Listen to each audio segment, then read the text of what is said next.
I'm really excited to have Marta Belcher here from the Falcon Foundation. Yeah, you have big fans in the audience. You guys have been doing some really fantastic work. You also wear a lawyer hat. Do you want to tell us, perhaps even with your lawyer hat on, what you see a few of the challenges that are coming towards us, especially in the legal space, copyright, and so forth? You've worked on a bunch of those. Give us an overview. Yeah, absolutely. And, well, first of all, it's so great to be here. So great to see so many of you. Also great to be right after everyone's glucose has been replenished. So this is great.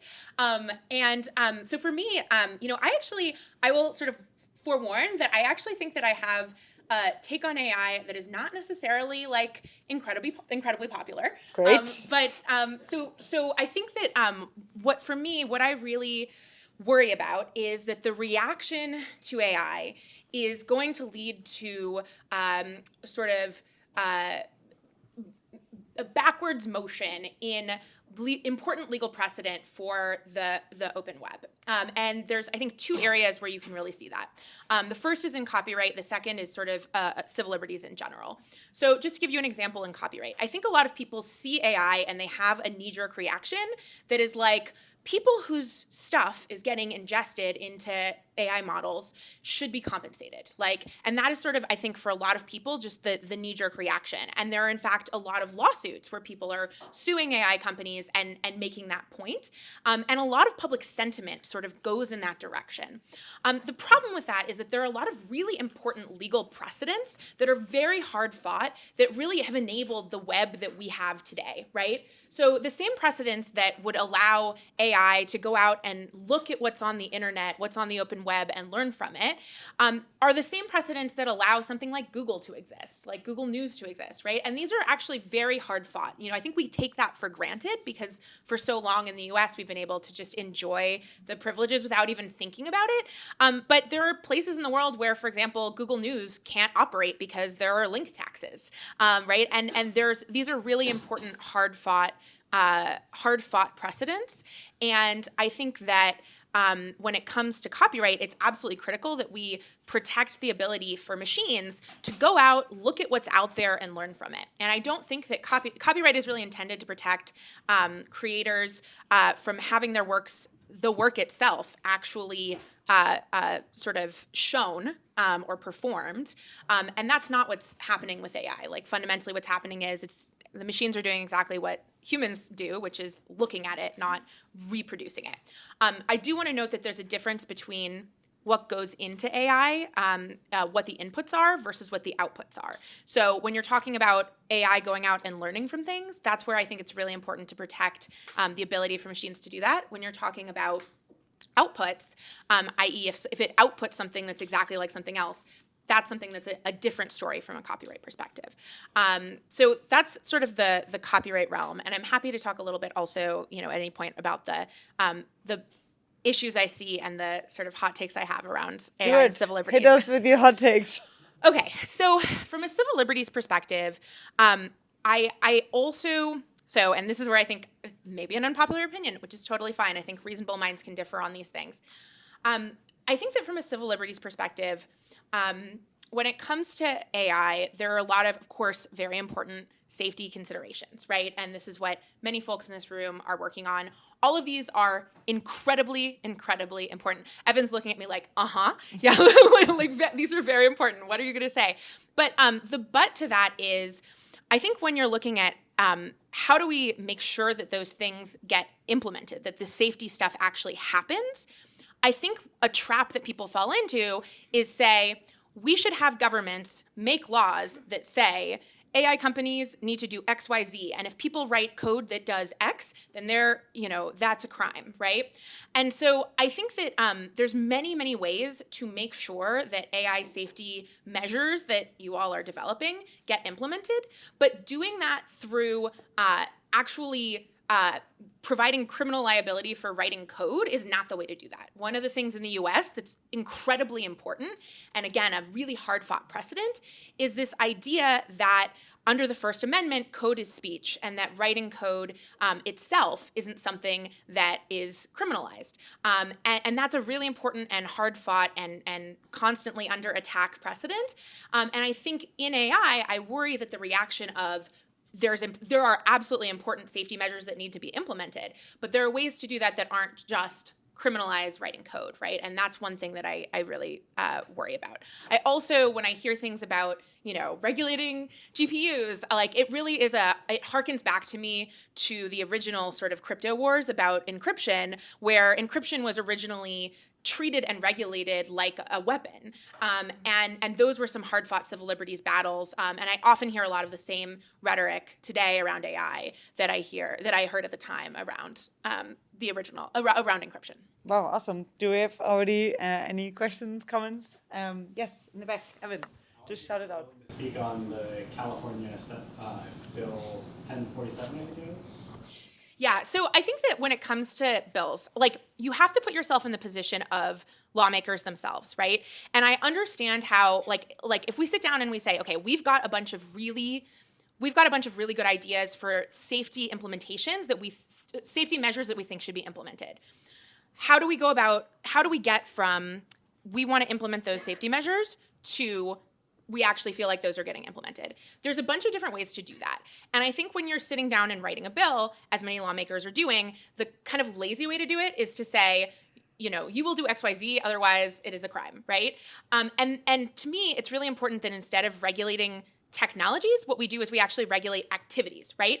So instead, you can say things like, if there is, and frankly, a lot of these laws already exist, if you do a thing that causes grievous harm, then you will be liable for that, right? And what you're talking about there is the grievous harm, not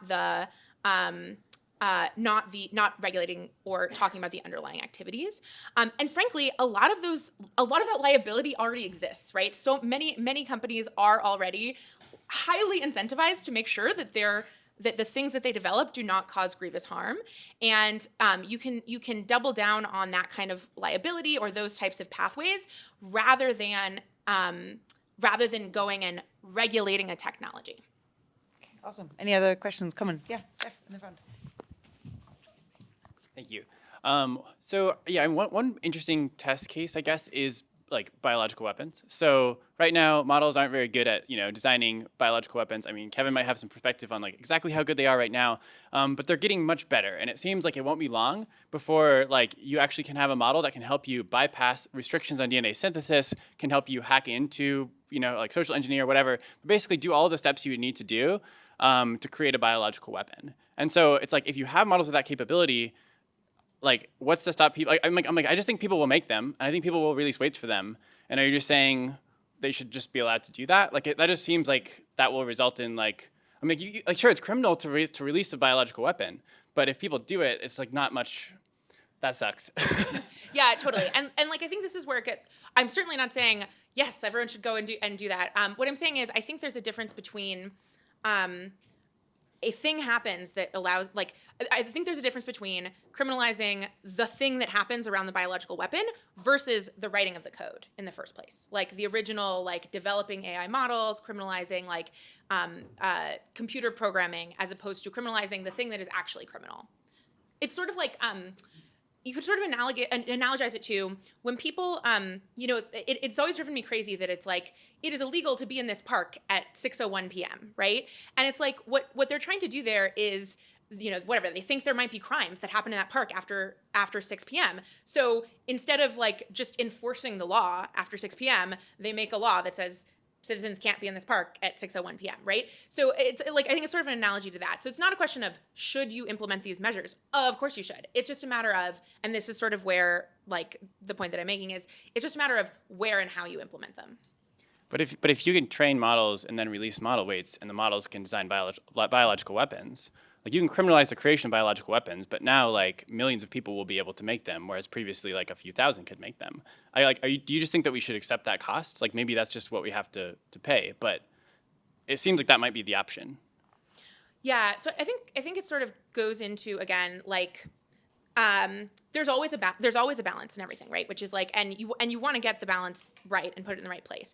Like we could catch 100% of criminals and have no crime, right? Or effectively no crime if we had whatever cameras following us around everywhere we go, and like, right? And there's a balance for everything, and just to be clear, a person who makes biological weapons using its technology should, of course, be held accountable, right? And there should, of course, be measures to prevent that. It's just a matter of how do you implement those measures in a way that isn't just, it is illegal to write code. Yeah, this is like a somewhat related point to the former one, which was, it seems like you're making the argument that the creation of the code is not the harm, it's rather the effect that is had by running this code. It seems to me that seems like on an abstract level, like compelling, but on like a practical implementation level, it seems to me like kind of similarly to the point Jeffrey made, once the code exists, you're then responsible for disseminating it responsibly, which might include protecting it from hackers or protecting it from people who would use it irresponsibly. And this seems pretty hard to disambiguate from the existence of the code itself in practice.